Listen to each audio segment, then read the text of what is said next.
बिल्कुल संवैधानिक मानवीय दृष्टिकोण से समतामूलक समाज के लिए हम बात रखेंगे, उसको लोग गौर नहीं करेगा। आज ये स्थिति हो, एसपीटी एक्ट आदिवासियों का कानून है, आदिवासियों के लिए कानून है, जमीन कानून है, लेकिन सिर्फ आदिवासी नहीं है उसमें। सीएनटी एक्ट में जो नागपुर क्षेत्र में नागपुर काश्तकारी अधिनियम और भी जातियों के लिए है, उसे संथाल परना में संथाल परना के आदिवासियों छोड़ के और भी जातियों के लिए भी है ना, सिर्फ आदिवासी का नहीं है। लेकिन आम आदमी के दिमाग में सीएनटी एक्ट को आदिवासी बताया जाता है और एसपीटी एक्ट को ही आदिवासी बताया जाता है। आदिवासी बहुसंख्यक कुछ इलाका में है, चाहे आदिवासी को केंद्र करके बनाया गया है, लेकिन आदिवासियों के साथ जुड़े और लोग भी हैं। जैसे सीएनटी एक्ट है, जमीन कानून है, आम लोगों में धारणा क्या है कि ये आदिवासियों का कानून है। तकनीक या देश के अंदर में धर्म के नाम पर जो हायतवा मचा हुआ है और उस हमले से युवा पीढ़ी सही गलत तय नहीं कर पा रहा है। बता दे रहा, अभी नकारात्मक टिप्पणी आप ही के चैनल में हम बोलेंगे तो हजारों लाखों लोग उसको देखेंगे, सुनेंगे।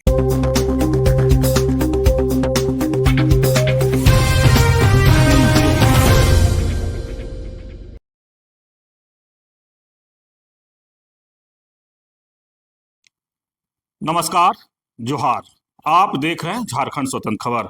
हमारे साथ सामाजिक कार्यकर्ता, बुद्धिजीवी और आदिवासी मुद्दों पर मुखर होकर बात रखने वाले लक्ष्मण मुंडा हैं। और आज हम लोग बात करेंगे झारखंड अस्मिता क्या है।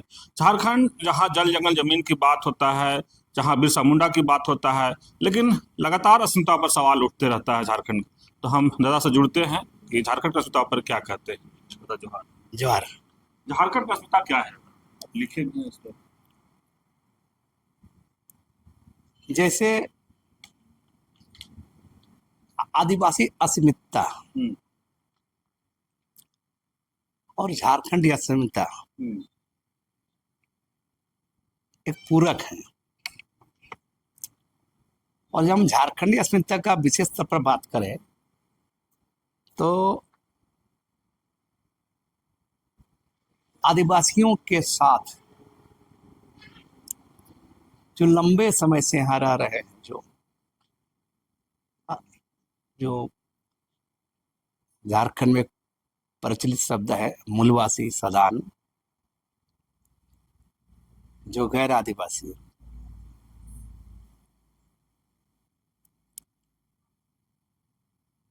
इनकी जो सामूहिक सामाजिक, सांस्कृतिक, ऐतिहासिक, यहाँ के सरोकारों से जुड़ा हुआ साझा संस्कृति है, साझा संघर्ष है, साझा मांग है, वही झारखंडी अस्मिता है। लेकिन यहाँ पर तो सीएनटी झारखंड क्यों कहा जाता है दोनों पर? हम इसलिए कर रहे हैं, आप गौर कीजिए,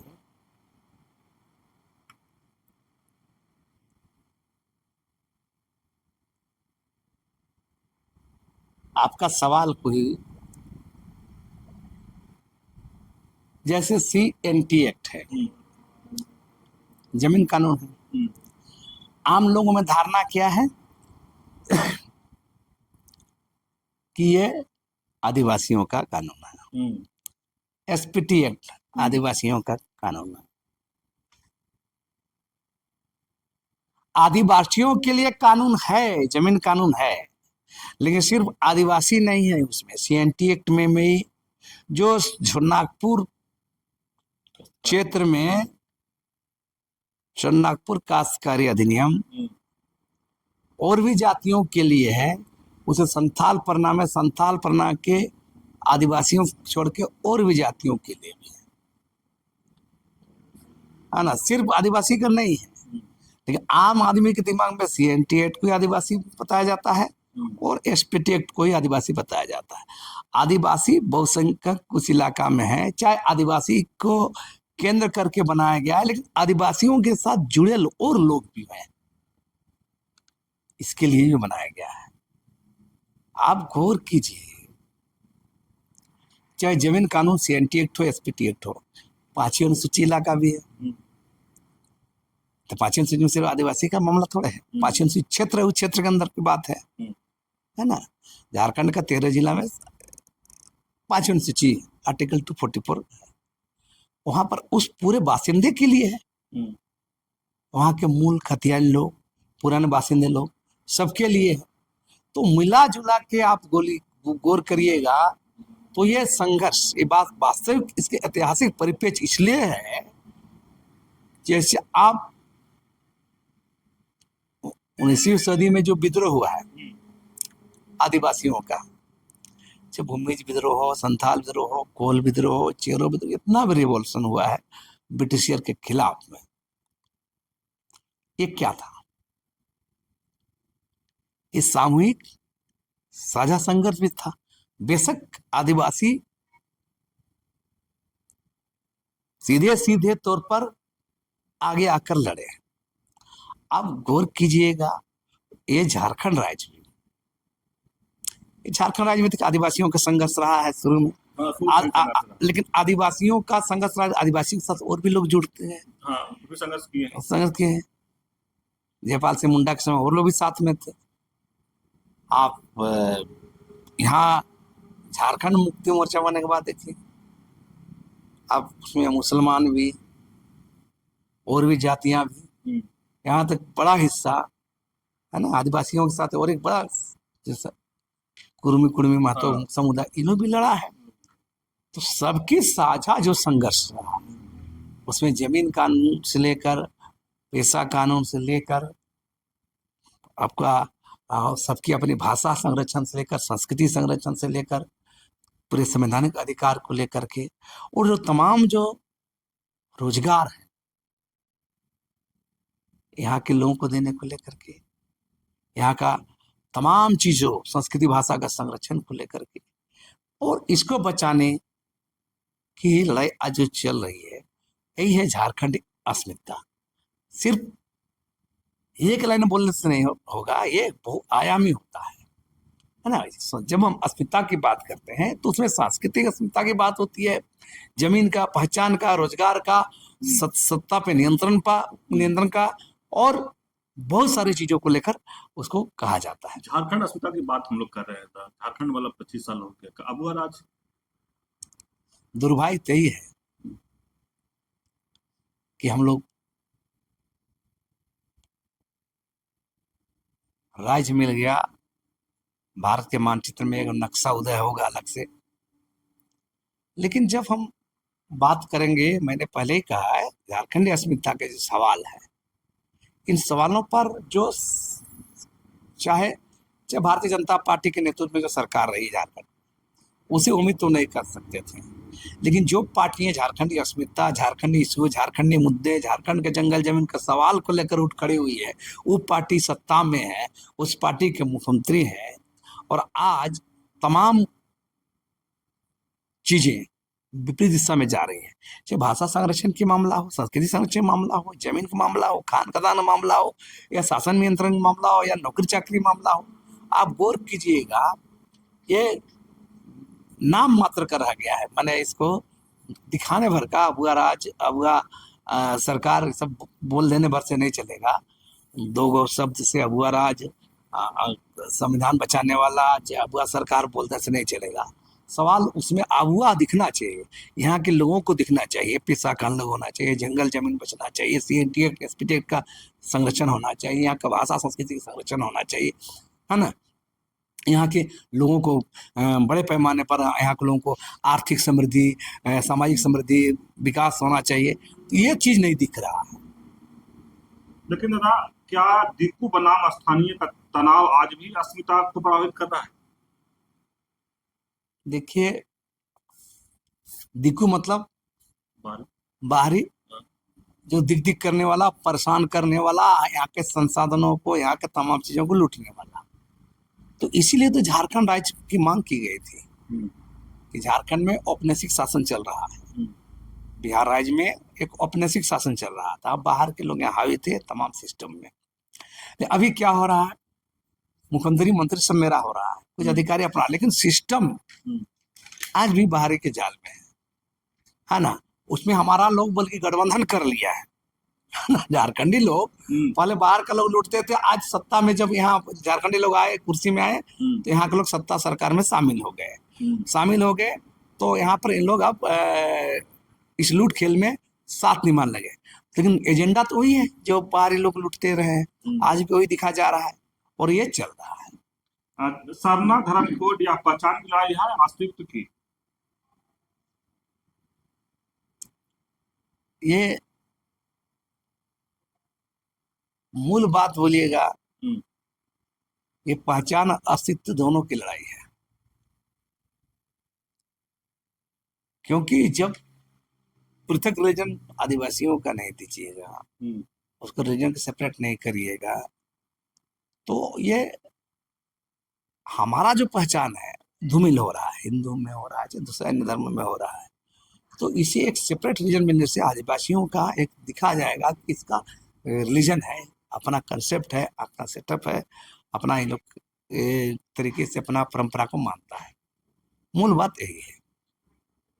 खनन और कॉर्पोरेट कब्जे में झारखंडी अस्मिता को कितना कमजोर किया?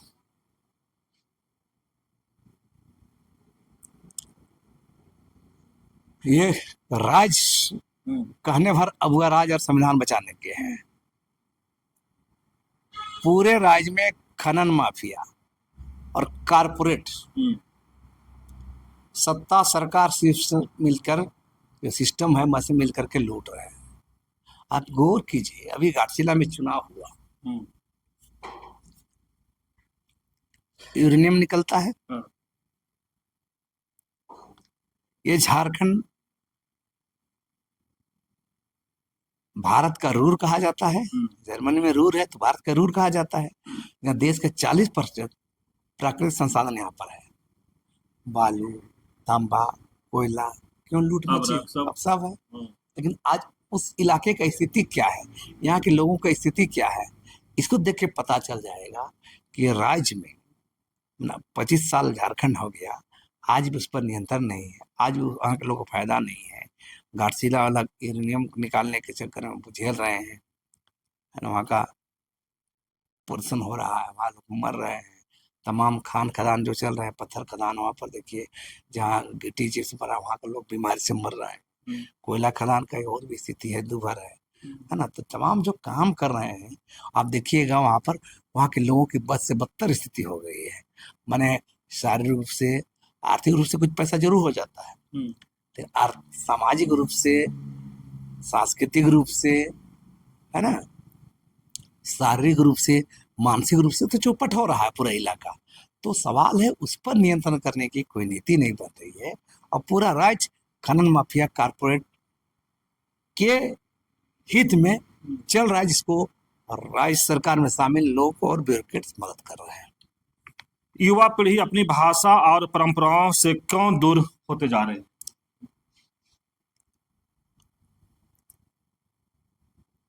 जो पूंजी तकनीक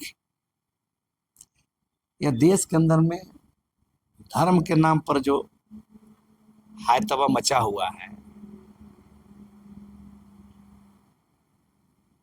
और उस हमले से युवा पीढ़ी सही गलत तय नहीं कर पा रहा है। बता दे रहा, अभी नकारात्मक टिप्पणी आप ही के चैनल में हम बोलेंगे तो हजारों लाखों लोग उसको देखेंगे, सुनेंगे।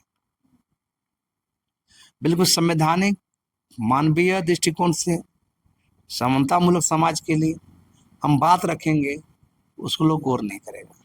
आज ये स्थिति हो गया है, जो आप गौर करिए ना, अभी हम कल परसों पोस्ट डाले थे, वो बिरसा मुंडा का 150 जयंती मनाई जा रही थी, राज्य भर में मनाई जा रही थी, सब लोग मना रहे थे। आप गौर कीजिएगा, इसके एक उत्सव के रूप में देखता है लोग। उस संघर्ष और बलिदान का जो लीडर था, नायक था बिरसा मुंडा, उसके सपनों का झारखंड है कि नहीं, उसके संघर्षों के अनुरूप झारखंड मिला कि नहीं, उसके संघर्ष क्या थे, इस पर चिंतन करने का दिन था। तो आप गौर कीजिएगा, बिरसा के नाम पर सांस्कृतिक पदन, भोज ऑर्केस्ट्रा हो रहा था, कोई लोग खान पान कर रहा था, कोई बिरसा मेला लगा रहा है तो वहां पर शराब बिक्री हो रहा था, हड़िया बेचा जा रहा था।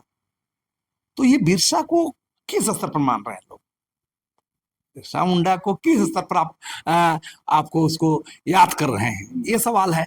इसी से झलकता है कि हमारा युवा पीढ़ी, और जितना मेला जो है सब तो युवा पीढ़ी लोग लगाता है, तो युवा पीढ़ी कहाँ जा रहा है।